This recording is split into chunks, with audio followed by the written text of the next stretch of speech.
to record with cookbook authors, and this is with this week's releases, which is very exciting. So thank you so much for joining us. We've got Alexa Aston, Fil Reid, and Meara Platt. Ladies, thanks so much for taking the time. Thanks for having us. Yes, pleasure. Yeah. So we're coming to you from all over, but it's a holiday here in the States, and so we're going to, hopefully you'll take time out of your Black Friday shopping to join us for this week's chat. But Alexa, let's start with your book first. It was Investigating the Duke, and it's book 8 in the Suddenly a Duke series, which is the last in the series.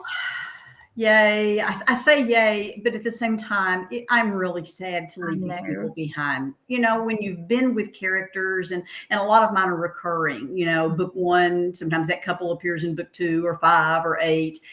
You get so close to them, and they really are real people to me. Sometimes they're more real than real people in real life are. So I really have enjoyed the series. I enjoyed the premise, and it was fun because a lot of readers have really been asking for this heroine story.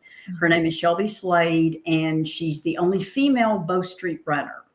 Had a really horrible past, was surviving on the streets of London as a pickpocket when she picked the wrong pocket, well, I should say the right one, of the man who winds up adopting her. Even though back then you couldn't legally adopt, he and his wife take her in and make her, you know, their own child.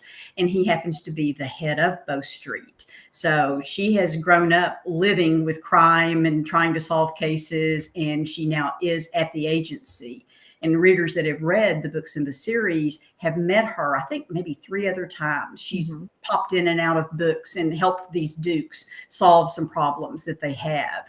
And so I have gotten several textbook messages and emails and whatnot. When are we going to get Shelby's story? And I kept telling people, it's coming, and it's finally here. Oh, yay. Hey, and who's our hero? His name is Jasper. He never thought he was going to be the Duke. And that's why he's a sudden Duke. He actually is a man of the cloth.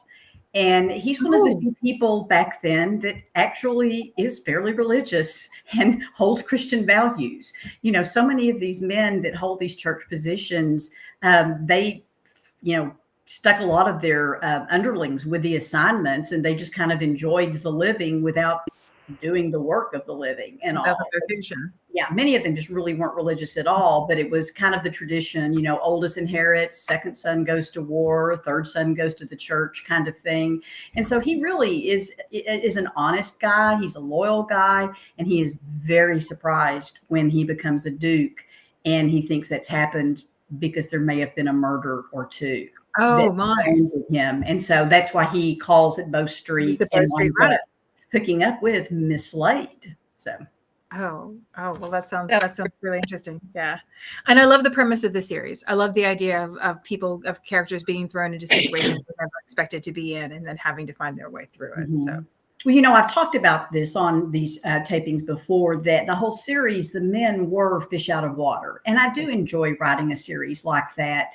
And that was their part of the premise. And then the women were all women who were unique for their era, in that they had a career, or they were pursuing a career, you know, some to different extents of success and all. And it's just, like I said, the marriage of those two, it really made for a fun series to write. And of course, then the last book, I always try in the final book of a series, in that epilogue, to bring everybody back under one roof, so that readers can kind of get a glimpse behind the curtain to see, you know, who's happy, who's having kids, who's doing what, and everything. So. No, I love that. I love when we get to revisit everybody together and see what happens after the happily ever after. Oh, yeah. Yeah, it is fun. Oh, awesome. So what's up next for you, since this is the last book in this series? I have turned in a 7-book series to Dragonblade. And if anybody out there listening wants to go to the Dragonblade Readers Group, I introduced the cover of the first book last night in my release party. The series. Oh my gosh.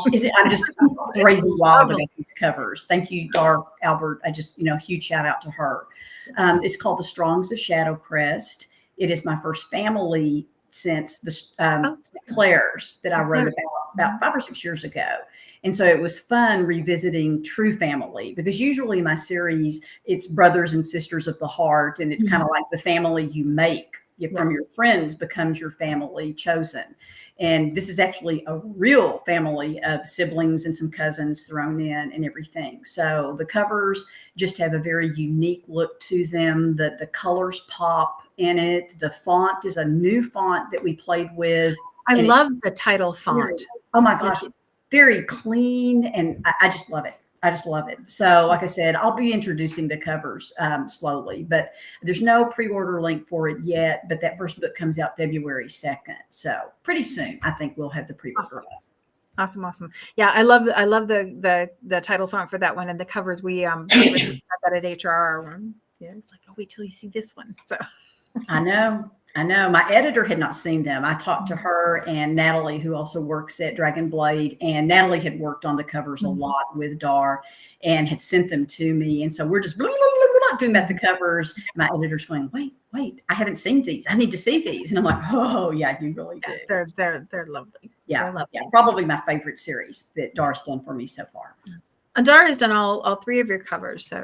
So like they're all gorgeous covers. Yeah, she's very talented. We're so lucky to have her working with us at Dragonblade. She's a fantastic dancer too. She was at HR. I had a chance to meet her, and she was a fantastic dancer and a lot of fun to be around. So, oh yeah, ask her about belly dancing next time. The next time. So the next book that we had come out this week is Phil's book, and it's A Road to Avalon, and it is book 6 in the Guinevere series. And the setup for this series is so cool.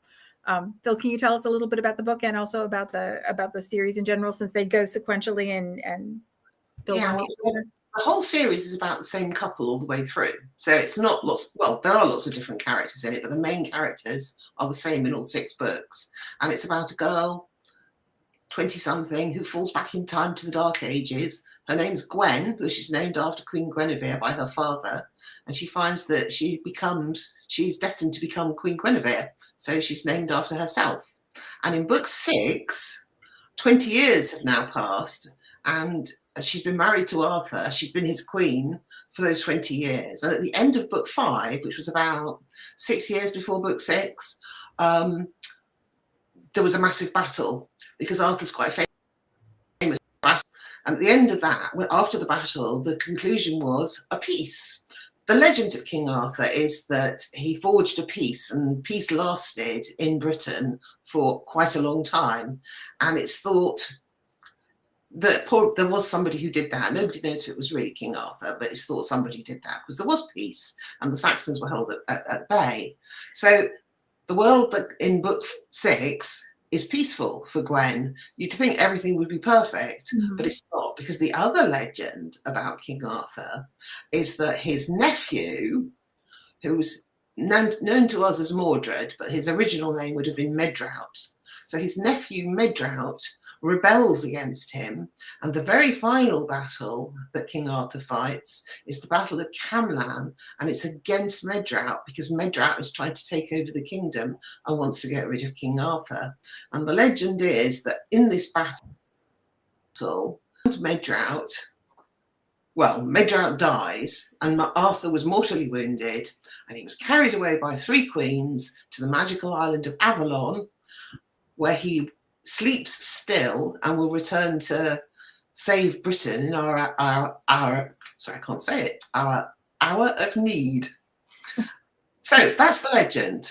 Obviously, this is a lot of magic, so I'm not going to spoil it by saying what happens, but I have tried to use elements of the legend, because obviously there is magic in a King Arthur story, because you've got Excalibur and the coming out of a lake, and you've got Merlin, and you've got Morgana, who is an evil sorceress.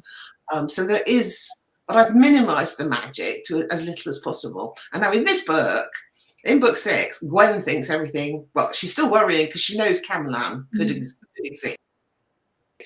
It's true, though. She just knows the legends, and legends are not always true.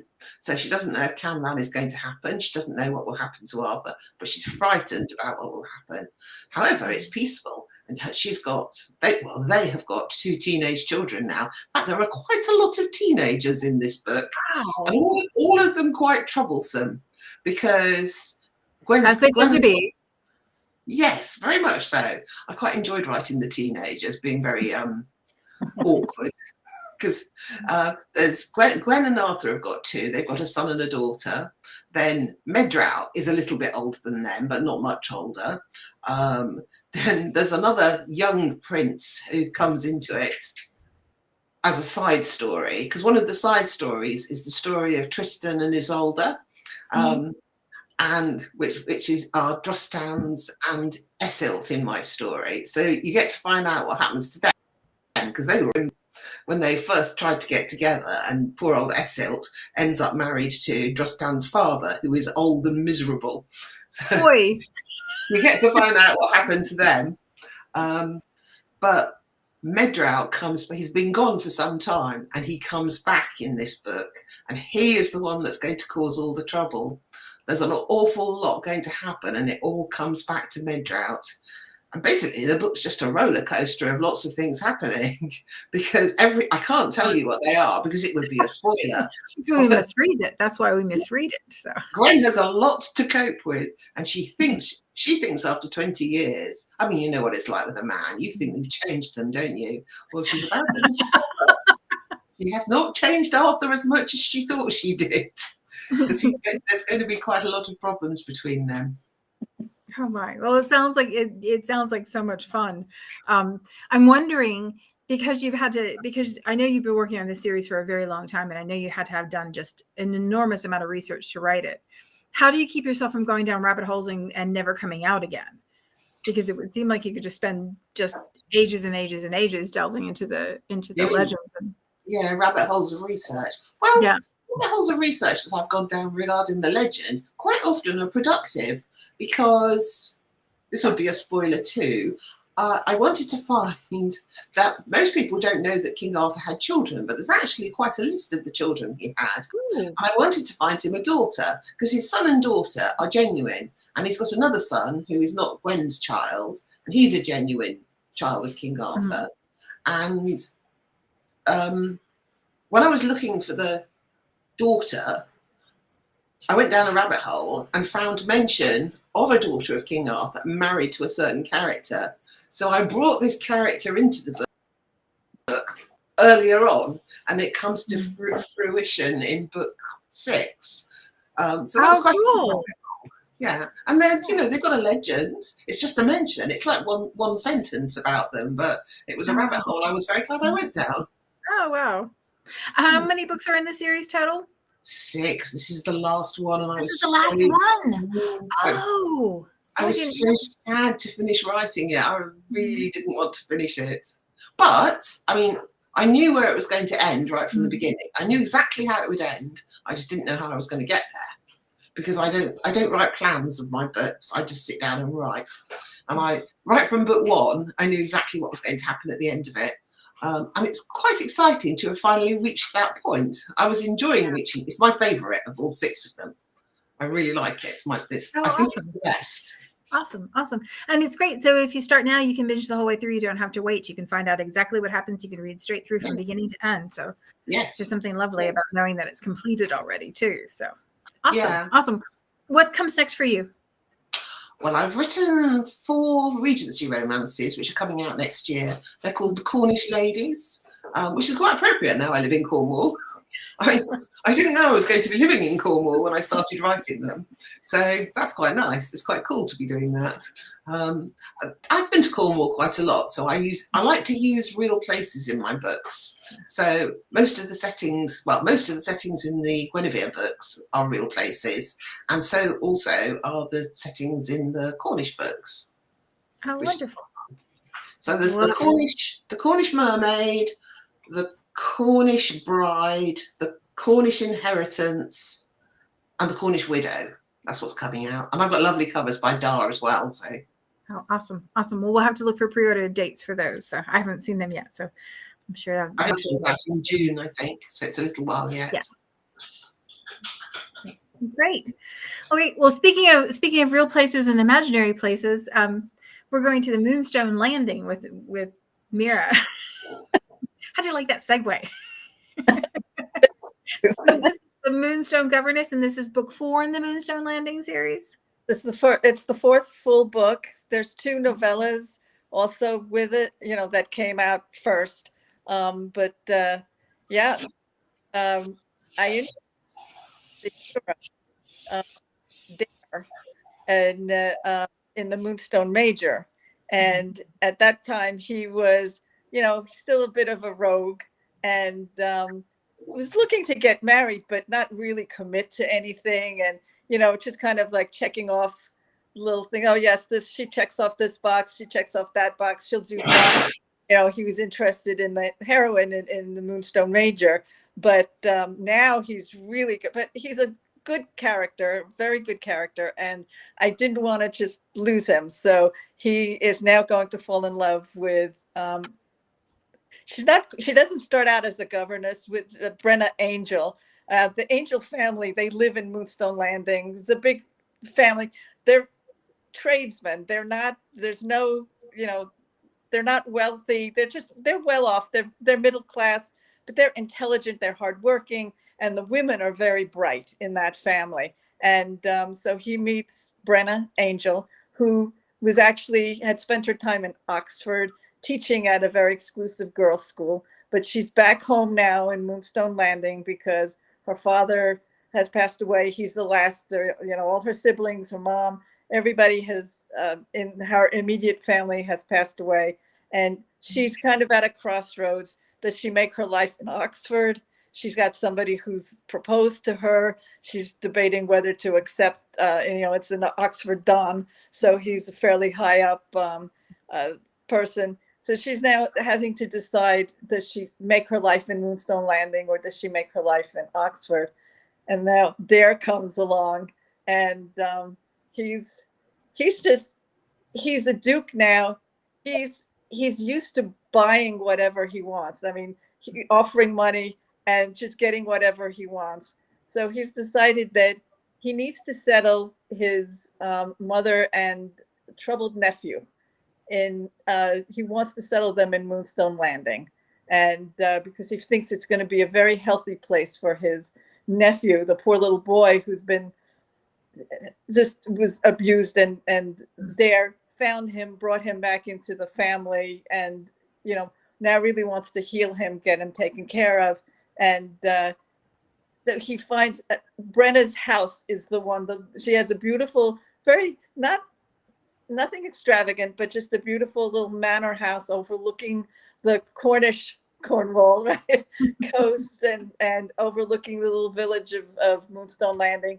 And there's just something about it. He wants this house, and she's not ready to sell. She's not going to sell. She won't, she's not going to sell to him. And then he decides he likes her. He wants her, and she take her in the house. That's right. She's not for sale. He's going to end up falling in love with her, of course. And then he realizes that, it's not money. You can't buy this. It's just what she wants is his heart. And she, and he's finally willing to give her his heart. But he's also a very closed off character. Just that type of not trusting anybody, used to a tough life, even though he's, titled and everything. It's just, he was, family was, his father was not a nice man. It's just, he had a tough life too, but he finds that peace and contentment and true love with Brenna. And it's fun. It's emotional and it's fun. They could just they can't get together without something happening. So, and usually something funny and something that completely befuddles him. But so it's fun. And then following this will be the Moonstone Hero and the Moonstone Pirate. And those are the pirate. Oh yes, this is going to be so much fun because Cornwall, of course, had its its little pirate coves, but so that one is going to be more fun than heart rendering. The Moonstone hero is more heart rendering, but also fun because I don't write, at this point. You always write a little bit light, Yes. I try a light touch, people can get killed, maimed, whatever. It's going to be lighthearted. So. Those lighthearted maimings are the easiest ones to take. So you write a lot of He Falls First too, don't you? Yes. Is this one of those two, or does she fall first in this one? No, I think, well, they both take their time. But he's definitely, as I feel for me, and this is just very much a personal preference, I really just find it very romantic if the hero is really solid and just, this is what I want and who I want. Yeah, and I love those too. A romantic read. And it also, it softens them in that, because I can put them in these ridiculous situations, and I know that they're going to just be fine because they love the heroine so much that they're going to take this ridiculous abuse. I mean, not abusive abuse, but, these ridiculous situations and just tolerate them, and I just find that very sexy. So I like that too. I like it when the strong men are the ones that fall. Right. Yeah. Right. Yes. Yeah. Awesome. And so we've got 2 more of those coming up. Is that? Yes. Yeah. And the heroines in the next 2, the hero and pirate, I introduced them as in the Moonstone Marquis. Well, actually, they were introduced in the Moonstone Duke, and much more so in the Moonstone Marquis. They're the daughters, the nieces of the Marquis, and now they're kind of grown up. They were like 8 and 10 back then. Now they're 18 and 19. And they're ready to fall. They're ready to fall in love. And that Marquis, oh my God, I have such a crush on him still. He was great. He's the one I maimed, right? I gave him his arm in the war, and he's like, he's such an ass, but when he started, but just lovable but tough. And it took, it took the heroine Phoebe. She had to be really strong and quick-witted to tame him. But his little nieces are just this, this little humorous, these little breaks. I mean, they just come out with the most ridiculous, fun things, and kind of ground him and make him need to be a better guy instead of the little hound, the hound that he was. But so now they have their own story. He loves them to pieces. And they're both in Moonstone Landing because they've been coming there every summer to visit him and Phoebe, who are now settled and happily married. And it's just that, and this is where they meet their heroes and fall in love. So it's lots of fun. Yeah. Right. Well, it sounds like so much fun, and I'm glad we have 2 more of them to come. So we've talked about Cornwall a lot, and Phil spent all day moving, and must be ready to be done. And I imagine that everybody else is a little bit tired as well too, because it's getting ready for Thanksgiving dinner and all the preparation that goes along with that. We talked earlier this week with the cookbook authors about food and traditions with food and traditions with recipes and things. And so I was wondering if you all had anything that you particularly like to do for Thanksgiving or the holidays or Christmas, things that are important to your family or important to your kids that you would be willing to share with us, Well, in my family, it's dressing. In the South, we call it dressing. I know up north and Midwest, it's stuffing. And I hear that and it's just like, oh.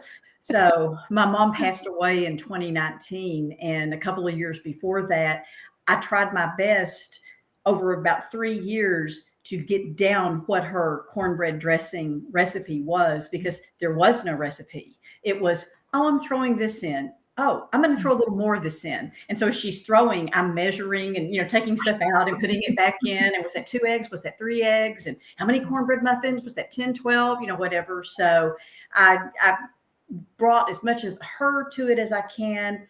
And I've also found a crock pot recipe for dressing that is very Oh. similar to hers. And so what I did is merge the two, which is really great because hers had to be baked in the oven 2.5 hours. And this way it frees the oven up for other things. Yeah, because you've got turkeys and pies and things that have to go in there. So. Exactly. And macaroni and cheese. That's another big one in the Aston family. Oh, we never had macaroni and cheese. That would be delightful. Yeah, I could just live on the macaroni and cheese. Just give me a spoon and the bowl in front of me, and I would be happy. So those are the two must-haves in our household on Thanksgiving. And one more, the Costco pie, pumpkin Which pie. flavor? Pumpkin pie. Okay. Yes. It's if you readers out there, you don't know, Costco has this pie and it is giant. It's like 14 inches, 16 inches, and it's like $5.99. It's literally the my goodness there, and it freezes. Also, you can grab a couple and at Thanksgiving time and freeze them for Christmas. And I was in Costco this week to get the pie, and I'm barreling through, and there's a man standing there, and he's stroking his chin, and he's looking there, and I grab my pie, snatch it, put it in my cart, and he goes, "Are those good?" And I'm like, "Sir, it's the best thing you can buy here, and they freeze." And he was like, "Oh." And he reached in, and I think he got like 5 of them. So I was laughing so hard. By then I was steering the cart somewhere else, looking over my shoulder. But his family is going to be very pleased. You're awesome. Phil, you made a face. Are you not a pumpkin pie fan? Oh, no. I only tried it once. I thought it was horrible. The best thing you can do with pumpkins is cook them with some chilies and turn them into soup. They make a really good pumpkin soup too. I do. I like pumpkin soup a lot, but I'm a big fan of the pumpkin pie. Well, I have to make a confession. I never cook Christmas dinner. We don't have Thanksgiving over here. We have Christmas dinner. But I either go to my son's and he cooks Christmas dinner. This year I'm going to my daughter's and she'll cook Christmas dinner. Or my husband cooks Christmas dinner. He's a much better cook than me. I think you have got a really good deal. I do. We don't do much cooking at all. Really good. He's an excellent cook. Sadly, he's so good, I'm really rather fat because of it. But, I mean, there's ups and downs, aren't there? So I appreciate his cooking. Awesome. Yeah, we're going to my sister's this year, so I don't have to do. We're not going until tomorrow, so I don't even have to be sous chef. Lots of times I have to be sous chef. This time I don't have to do anything except show up, which is kind of sweet. Yeah. Meara, what about you? Yeah, we usually, we throw in a bit of our ethnic mix along with the turkey and the sweet potato pie and everything. And so we'll start with the antipasto. And for my husband's side of the family, my sister-in-law is fabulous. She's a fabulous cook. She does Thanksgiving. She just, everything tastes delicious. We overeat ridiculously.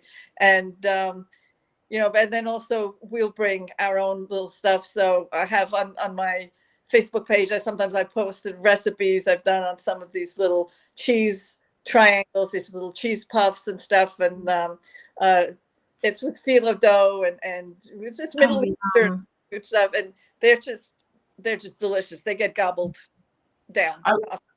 Yeah. I will tell you one thing we used to do. We lived in France for 10 years. And in France, on Christmas Eve, in the evening, they do, we lived in Brittany, so I'm not sure if it's common to the whole of France, but they do a food platter.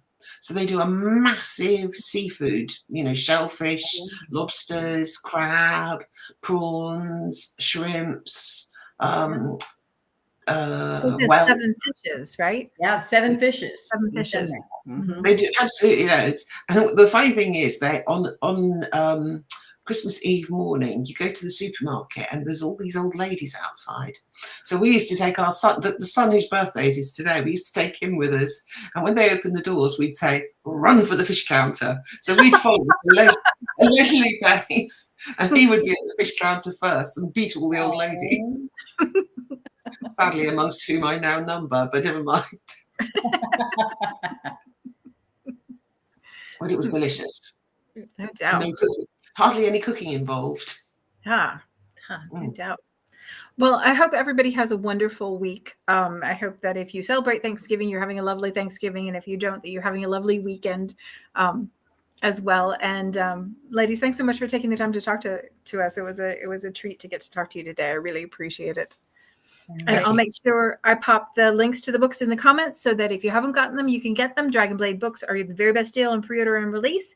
It's perfect for after you're gorged yourself on turkey. You can like sack out on the couch while everybody else is watching football and read. So, all right. Thanks again, ladies. I really do appreciate it. And we'll be back here same time next week. Thanks, everyone. Bye. Thank you. Thank you.